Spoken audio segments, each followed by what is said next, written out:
Well, TJ, obviously you were at the home opener against Seattle. You were there last night, Monday Night Football against the Raiders. What were the two, if you could compare the two environments, what was it like last night for Monday Night Football? Last night, probably more anticipation, I think. People, I think, are finally getting used to this being a good football team. Yeah. And it's not really that nervous energy anymore where you just keep waiting for something bad to go wrong, or the SOL talk that people still like to bring up. There were some of those opportunities. Yeah. Oh, yeah. I mean, that's a game in the past that you turn the ball over 3 times. It seemed like they tried to give the game away 7 or 8 times last night, and you still come out with a double-digit victory. Yeah. That's a sign, obviously, a good team. But no, the atmosphere being in the stadium, being around town kind of early, got there about 4 o'clock and walked around, and just a lot of excitement, great vibes, positive vibes. And I think, like I said, I think people are starting to get used to this feeling. And I've even been guilty a little bit this year of, here's about to go wrong again. Yep, about to make it up. Yep, here we go. This is because you're just so in tune with the past and being hurt so many times. But I think that, I'm fully bought in on this team, man. And the fans were incredible. Again, I know you said the TV did a nice job of kind of portraying the city and portraying the stadium and the fan base. And it's been a while, man. It's been so long since these fans have had something like this around town, just with any sports team. And I know the Lions count on their fans. They rely on them. They rely on them to show up home games, away games, support them, and make a difference for them. And last night was certainly the case. And like you said, kind of a weird game, a little bit sloppy offensively. Certainly a lot of things to clean up, but that's the beauty of the bye week. You get a chance to really dive into the self-scout and figure out what your strengths are and what you got to improve on. And I thought the most impressive thing last night was the Lions kind of finding their identity again, right? Offensively, we obviously know that's running the football, and you're able to put up over 220 yards on an NFL team. I don't care who they are, where they're at in the stat book. That's a hell of a night. With 3 guys, with 3 different guys in the middle. 3 different offensive linemen. That Colby Sorsdale was a tackle, at a D1 AA school. Yeah. And hey, buddy, that's his first start, right? Yeah. Monday Night Football. Monday Night Football. Graham's played a lot of center in the past, but obviously, that's not your starter. Then left guard, I was Sika. I mean, that's probably your 3rd option there on the inside. I thought those guys did an incredible job, and no better way to go into a bye week than coming off a win. But I think, the important thing for this team is sometimes when you're winning games, you kind of gloss over some of the mistakes, right? Like I think we saw that kind of leading up to the Baltimore game. You don't really attend to maybe every minor detail because the bottom line is you're winning games, right? Hey, we'll fix it. It's not a point of emphasis right now. But then you saw some of that kind of leak over the Baltimore game, right? Guys running wide open and quarterbacks not missing their guys. And you saw the explosive plays that could happen. Kind of got back to their identity a little bit last night, in my opinion. And defensively, getting after the passer, right? I know Jimmy G nobody's confusing him with Lamar Jackson. He's not the scrambling type, but to be able to get him six sacks on him and really kind of suffocate the Raiders offense there in the second half, in the fourth quarter especially, was the style of defense that they want to play. Now, sure, you could say, oh, Jimmy G missed a couple wide open guys, right? And see, yeah, he did. But I think a big part of that was because of the pass rush. He was feeling the pressure. That's what happens when you disrupt a quarterback's rhythm and you make him think about the rush, is he's going to make some errant throws. So that's certainly a part of the defense that improved on. I just think during this bye week, though, you got to figure out a few things on offense. Obviously, the turnover issue hadn't popped up in a couple weeks, but that's something that you're playing with fire. I mean, most teams, you turn the ball over 3 times. It's going to be hard to win that game. And look, the red zone offense, that's something that has to get better. You got to find a way to start scoring touchdowns. And I know this year, I think going into the game, maybe about 60% kind of punching in touchdowns in the red zone. Not good enough. Yesterday, certainly not good enough. Was settling for too many field goals, missing a field goal. I thought it was pretty conservative from Ben Jansen there, just, being okay. Maybe that's a team you said, hey, we're fine with taking 3 points. Let's just not make mistakes. But that's an area they got to clean up. I mean, if you want to turn into take this team to the next level, those are some areas that you're definitely going to have to improve on. And I'm sure they're going to take a long look at all those things, over this next 2-week break. So let's break it down just a little bit. Offensively, in terms of total yards, it was domination. It was 486 for the Lions, 157 for Vegas. 29 first downs for the Lions, only 12 for Vegas. Time of possession was nearly 40 minutes for the Lions, 24 for Vegas. And you kind of mentioned it in regards to the turnovers. That was the one stat as a team stat that if you continue to do that and you play against better teams, you turn the ball over 3 times or you lose the turnover battle, you're going to lose those games. Yeah. And you can get away with it against the Raiders because offensively they've been, completely inept. But let's talk a little bit about some of the individual performances. Jared Goff, I know he had the pick 6. That was a bad throw. I thought he was throwing it away when I watched it on TV. What was your reaction on the field when that happened? Yeah, I thought he was throwing it away as well. Kind of a broken play, looked like he was scrambling. Maybe the last minute, as he was throwing away, thought he saw St. Brown and tried to, salvage something. But I think he would be the first to tell you that's a completely reckless play. It's a careless play with the football. Those are plays that get you beat in this league. And really uncharacteristic from Jared Goff. I mean, certainly we've seen him throw interceptions before. We've seen him make bad throws, but not bad decisions. Right. Some of them maybe a miscommunication thought he was breaking in, broke out type thing. Those happen. But, to just put the football in a really dangerous spot there, I would be shocked to see him do that again. I think he probably felt some shame and embarrassment after that play. You feel shame, and sometimes that's good enough to never make the same mistake again. I just thought that's just got to be a ball that ends up, 2 rows up into the stands, right? You can't even put that ball anywhere close to anybody. You live to see another down. You figure it out the next play. I really thought that was the one play, obviously, that stood out for Jared Goff that probably took away from saying, he played a good game to saying, okay, okay, solid game, good enough to win, I guess. Not great, not terrible, but you take that one throw away, obviously, you're probably feeling a lot better about his performance last night. Yeah, the other thing I liked about Jared Goff, and I've seen this throughout the course of the year, is he's guiding receivers to either protect them or to protect the football. And I know a lot of people are jumping over Jamison Williams about his one drop. I thought Jamison Williams played a pretty good game.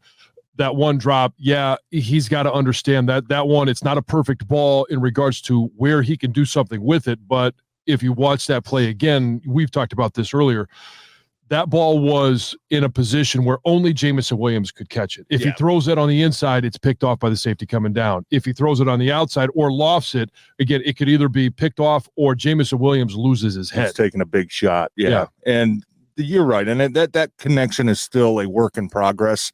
I don't really have strong thoughts about it one way or the other, if it's really going to work out or if it's really going to be a complete disaster. I think it just is what it is right now. It's a work in progress. And it kind of felt like as that game went on, that was going to be an area that they were not going to try to force, right? Hey, we might have some play calls for them. If we get to them, great, but we're not going to try to force something that just right now, frankly, is not working, right? And hopefully that's something they figure out during the bye week as well. Where can we put Jamison in the best position to utilize him and who he is and his speed? And they tried a little bit last night. I mean, he had to throw over the middle where, I think he got a shoestring tackle there and he might have taken off for a big play. You tried to get the quick little jet sweep to him, and probably not well advised to leave Max Crosby unblocked on the front side of that play because he absolutely blew him up.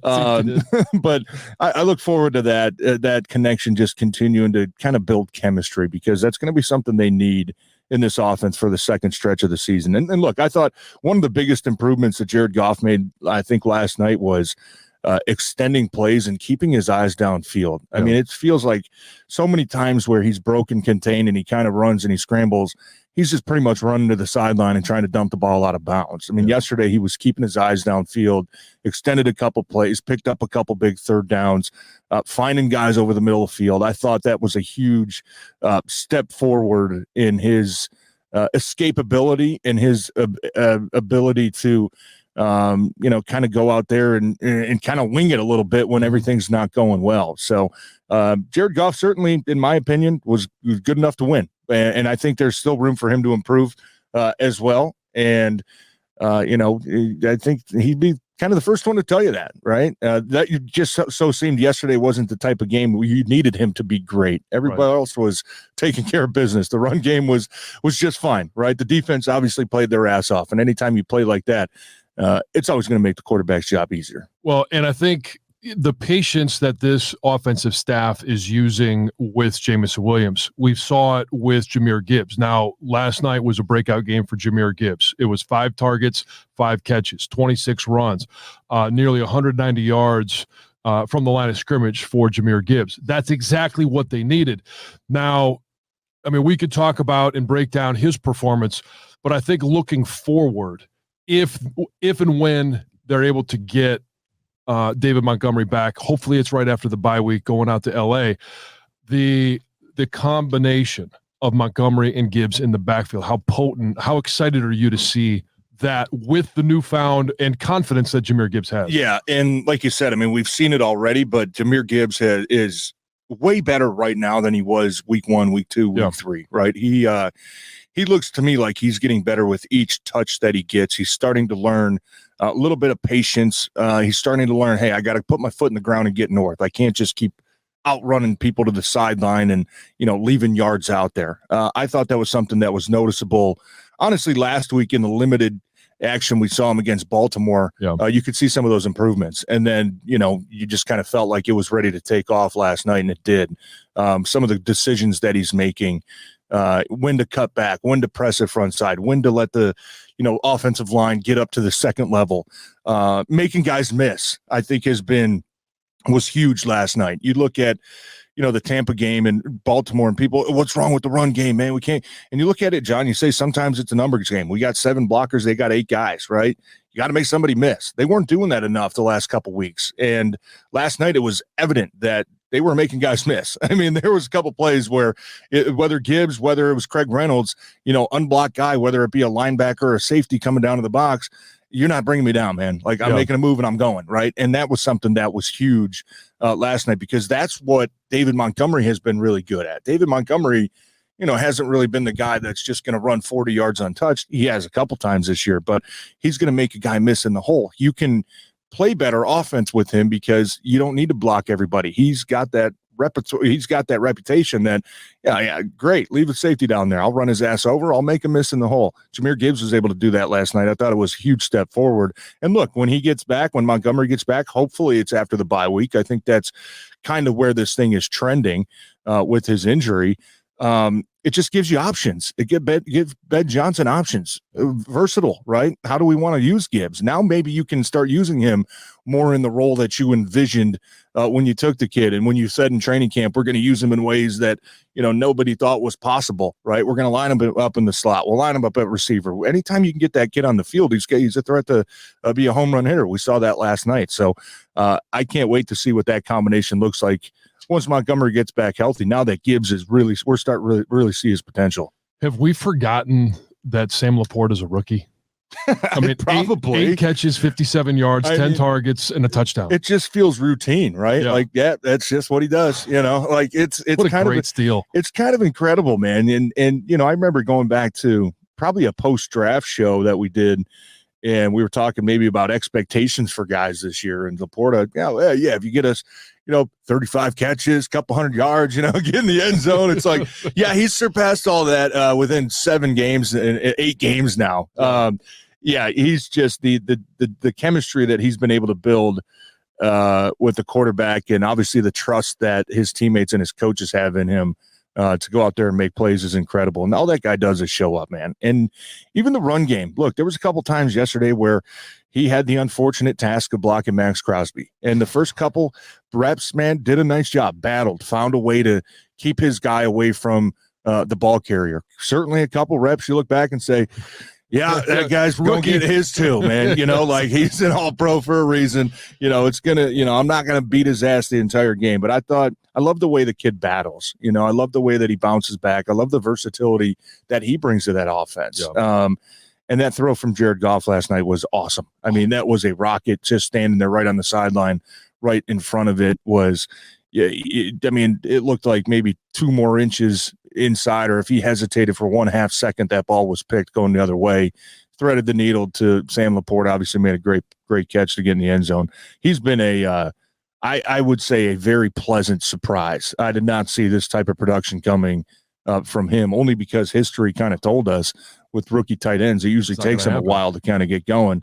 I think what he's done so far through 8 games has been, honestly, it's been incredibly impressive. Yeah, and it's another example, I think, of Jared Goff throwing a wide receiver open, where, Sam LaPorta, if you get a chance to go back and look at the end zone copy, there's no window for him to throw it, but he throws it a little bit to the inside and pulls him inside the linebacker so it's not picked off, and then pulls him inside the safeties so he's got room to run and get in the end zone. I thought it was a nice route, but it's a nice location by Goff because he threw it before he was even open. And then defensively, being able to slow down Josh Jacobs in any year is good. This year, it's probably not as special because he's not having the season he had over the past couple of years. This offense for Vegas is somewhat inept, but the ability to apply pressure. You mentioned it, 6 sacks. You had 2 from Anzalone, 2 from Aleem McNeil. That's the one that I think is the big call. But Tracy Walker got in on the action. Julian Okwara. We had mentioned this last week. One of the Okwaras needed to make something happen. Yeah. Julian did that. So I think being able to pressure Jimmy G with the fact, Devontae Adams was going to get open at times. And there were some times where he was wide open and Jimmy G just couldn't put it on him. Some of that was because he was nervous about getting hit. Yeah. And I think the very first one that Adams was open, I mean, what were they on their own 2-yard line? Yeah. Didn't really see the route. Maybe been a double move there that he got behind Sutton, but they brought a pressure from the edge, and Hutchinson got there just in time to kind of throw that pass off. And or it was obviously, this is what we talk about when you say the rush and the coverage has to match up, right? Yeah. If we're playing tight man-to-man coverage, there's a potential that you could get a double move and maybe somebody over the top. The rush, you got to get home, right? Or when you're bringing pressure, hey, on the outside, we got to be able to lock down the inside the short routes, right? We know that ball is going to come out quick. Defense was incredible, really responsible for 7 points. It was one drive that the Raiders were able to muster up where they kind of ran the ball right down their throats a little bit. I think the Lions took that personal. I was watching the sideline after that drive, and there weren't a lot of happy dudes over there, man. I'll tell you that much. But they got it corrected. They got it fixed. And really after that, I mean, like I said, just kind of suffocated that entire Raiders offense. Love the way the team speed right now looks to be at a different level. I mean, I talked to Aleem McNeil after the game last night, and I just said, hey, what's your standard? What you think your guys' identity is? And he said, our standard is, excellence, and our identity is violence. And I'm like, man, I'm going to put that quote up on my wall. Like that's, I love that. Yeah, the identity is violence. I just love that from him. And you could see that last night. And, a guy that continues to have probably an underrated season in my mind and is kind of the heart and soul of that defense right now. Alex Anzalone, I think, is playing really good football. And he's finishing, and that's always kind of been the knock on Alex is, yes, he's fast. Yeah, he's in the right spot, but man, just got to bring the ball carrier down, right? Even yesterday, I think he said, sometimes those freebies that you get on quarterbacks, those are the hardest ones, and he was able to bring Jimmy G down not once, but twice. Obviously, huge to get him involved in the pass rush a little bit. But I thought as a team defense, man, they found their identity back a little bit, and not one play from the Raiders of over 20 yards. And this is 1 week removed from probably having about 15 of them from the Baltimore Ravens, where every play seemed like it was explosive. So that was obviously a point of emphasis, I think, throughout the week of preparation. And it's great when preparation meets, the drawing execution. Yeah, great when those two things meet. You're generally going to get really, really good results, and that's what that defense got last night. So we're heading into the bye week. Coming out, you've got obviously the Chargers out in LA. I look at the next 7 games, and there's no reason to me that I look at those and I say this team shouldn't go at a minimum 6-1. And I know that's saying a lot, but we've got to start accepting the fact that this is a good team. The past is the past. This is a really good team. And it's also paired with the fact that this division, other than the Detroit Lions, really sucks because you've got 2 games against the Bears. You've got the Packers again. You've got the Saints. You've got the Broncos. And then you're in Minnesota before you head to Dallas. Those are the 7 games, obviously with the Chargers, that trip to LA. Do you see any reason why this team shouldn't be 6-1 in the last 7, which puts them then at 12-3 going to Dallas? Yeah, no, any realistic reason? No, I don't, barring any crazy injuries. We've seen some shit happen. Yeah, or, the Saints just, getting extremely hot or something. I mean, that's always a tough place to play in New Orleans. Division games aren't necessarily a gimme. I think we've seen that throughout the NFL, that you know each other so well. You're not going to roll into Chicago and just roll the helmets out there and walk away with a 40-point win. I mean, we saw it this weekend, right? Broncos, Chiefs. Who saw that coming, right? The Commanders playing the Eagles tough 2 times twice, already. Yeah, taking overtime. I mean, weird things happen in the division. But no, if this team keeps playing the way that they're playing and they continue to get healthy, get some guys back, and maybe, like we kind of mentioned, build this roster through acquisition that we're going to find out later today. I don't think there's any reason why this team shouldn't be favored in at least 6 out of those 7. And honestly, the Chargers, depending on what they do over the bye week, I don't know. I'm not comfortable. I wouldn't be surprised if the Lions end up favored on that one either. So I just think, look, and coaches love to break the season down into quarters, and I know the math doesn't completely add up now because of the 17th game. It's kind of a quarter and a quarter. But the fact is, you went 3-1 in the first quarter. You went 3-1 in the second quarter, right? And that's going to be the biggest thing. These guys love taking it game by game, but when you kind of focus out a little bit, go 3-1 again in the next quarter, you're going to be in a perfect spot. Everything going to be completely still right in front of you. Then you can maybe start getting a little greedy and scoreboard watching and start doing those type of things where you're jockeying for position.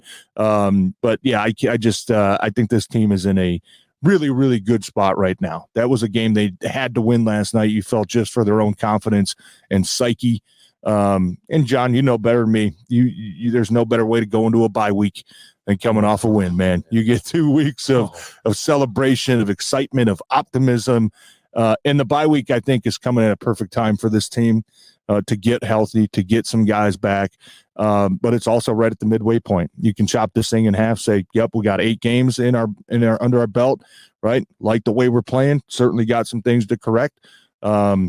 But once this season kicks off the second half again in LA, it's a whole new ball game. We all know that it's not necessarily who starts the season the best that is the best team come playoff time. It's a team that just continues to find a way to get better throughout the course of the season, and that's something I think this team is definitely capable of doing. So what is it going into the bye week other than getting healthy and fixing the turnovers that we've already talked about that, and that some of that is decision making by Jared Goff, some of it is concentration by running backs, wide receivers, of just holding on to the ball.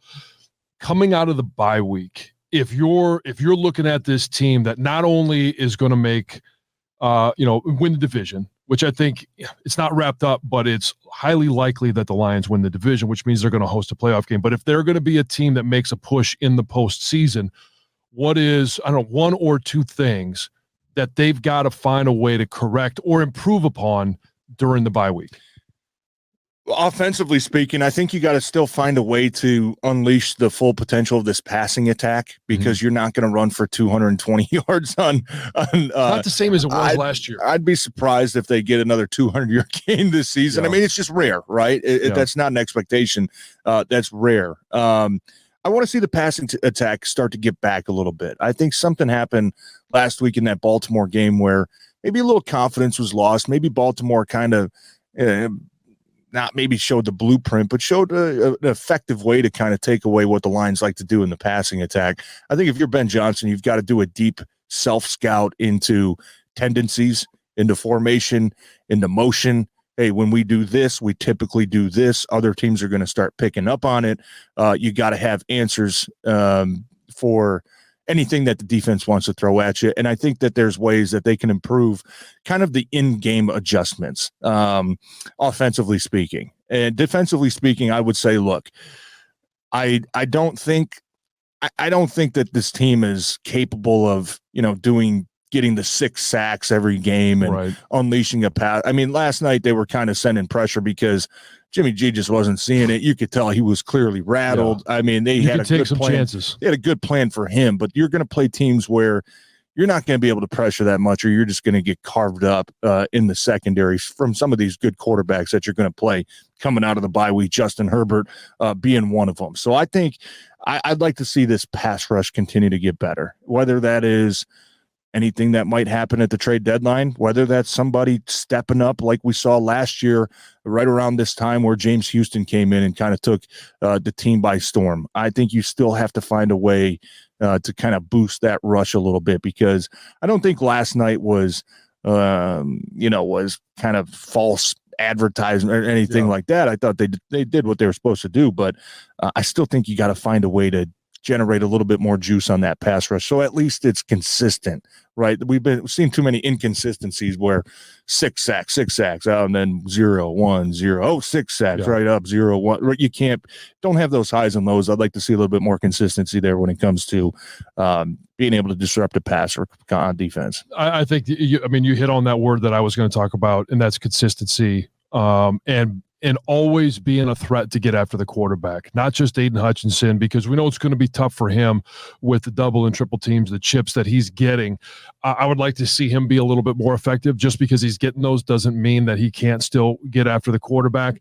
But whether it's Aleem McNeil being able to consistently put pressure on quarterbacks from the interior of that defensive line, whether it's Julian Okwara, whoever it is coming off the other side, just be a threat to win a matchup and be a defense that doesn't have to rely upon blitzing linebackers or safeties or corners to apply pressure. At some point, you've got to be able to apply that just with the front four, or add in a fifth or a sixth guy into a pass rush. But that, consistency in that. And the other one for me offensively is they've got to be much more of a threat of getting in the end zone when they get to the red zone. Yeah. That, you put 3 field goals in the first 3 drives on a team against Oakland. You take points when you can get them. You do that against a Philly. You do that against a San Francisco. You do that against, really good teams. It's going to bite you in the ass. You're leaving too many points on the board. You've got to find, whether it's offensive creativity or different weapons, find ways to be able to either get first downs in the red zone or get into the end zone. Yeah, and I think, like you said, the good teams, obviously, that's how you lose by kicking field goals. But even some of the bad teams, if you let them got to a point, not a serious point, but you felt last night was like, man, stop letting them hang around. You're 16-14. That's how you give bad teams hope, right? Yeah. And when you talk about looking at their schedule with the Broncos and with the Bears and with the Vikings, that's how you maybe give one away by not being able to punch in 6 when you get down to the red zone as well. So it's not just against good teams that it could bite you. It could bite you against bad teams too. That's certainly going to be an area that, Ben Johnson going to have to find a way, just a little bit more creativity, right? I don't really want to see too many of these long developing runs down inside the 10-yard line, right? There's just too many bodies down there. A couple more quick hitters, a couple traps, couple just downhill toughness runs, right? That's kind of what I want to see them get back to a little bit. But the good news is we get to nitpick. There's no major issues, I don't think, around this team. We got a 6-2 football team heading into, like we already mentioned, a much-needed bye week. Are you used to it, John? Are you getting used to just a good football team? That's a terrific question. And it's, you and I have both been on good football teams. We've been on bad football teams, but we've seen this organization struggle over the years. We've seen them get off to good starts and then just find a way to fall off. This is, I don't know. In my fandom of the Lions, the first time in 20 years where you think you've got solid players at every position. And the reason I say that you've got solid players at every position is because there have been guys, for example, this past week, you lose your 3 interior offensive linemen that you started the season with. You can lose 1 or 2, and most teams can find a way to patch the holes. You lose 3 next to each other, and that becomes a major concern. They've been able to find ways to win without their starters. We mentioned it against Tampa when they lost Montgomery in the middle of the game. We've met a number of different times. That's why I'm looking at this going, the quality of this team has led me to believe that this is a good football team. This is something, the results of 6-2 and 3-1 in the first quarter, 3-1 in the second quarter, you mentioned, it's repeatable. Yeah. And I don't mean to sound like Deion Sanders by any means. Do you believe now? Do you believe now? But you in no way sound like Deion Sanders. But I think a lot of fans, man, I think this is who this football team is, right? They're tough. They're mentally tough, physically tough. They take care of business. Right? Yep. And should be a fun – this weather sucks outside. I mean, this is time of year that – I know you're an outdoorsman, so you don't mind, but – this is like this for me is football season. Yeah. You know what I mean? And we have the luxury of watching a damn good football team for the rest of the year. But bye week as a player, John, I don't know, just to wrap up, I was a guy that, I like to get away for a couple days. Usually just went back to when I was in Green Bay, came back to Michigan for a couple days, caught up with family. And, you're always in the game still. You can never really completely unplug, I don't think. Obviously, I think the coaches, you have to trust the players, right? This is a big time of the year and a big week where the coach says, hey, you're going to get 5, 6, 7 days off. Take care of yourself, right? Nothing stupid. I don't want to read anybody getting any phone calls at 3 a.m. I don't want to, be reading anything on ESPN, Friday morning about so-and-so doing so-and-so, right? You got to trust the players to go home, take care of their bodies, and come back just with the same attitude that they started this season with. I think they're in a good spot to do that because I think they've made it a point to bring in those type of guys, right? Yeah. High character guys that do the right thing, guys that take care of themselves, guys that can be a professional. That's certainly something that I think this bye week will be very, very good for this team to kind of hit the reset button a little bit, get back to work and recharge, refocus, re-energize, regroup, and just get ready to finish the season strong because they're on the verge of doing something special. They are. It's a long season. Physically, there's only so many hours in a day. There's only so many days in a week. Physically, your bodies are going to heal. You're not going to get out of shape if you take 3 or 4 days off. These guys are in such top shape, but I think the big thing is for these guys to get away from football. And like you said, you can never fully get away, but you've got to find a way, whether it's spending time with your family, it's spending time doing a hobby, it's spending time away from Allen Park just so that you can mentally recharge. It's a long season. You got 9 games left, and then the excitement really begins. And you've got to have great focus. You've got to be mentally ready for being able to play late January, early February football, and this is an opportunity for them to step away. Yes. So we're going to step away for a minute. If anything happens later today, we're recording this on Tuesday. The trade deadline is at 4:00 this afternoon.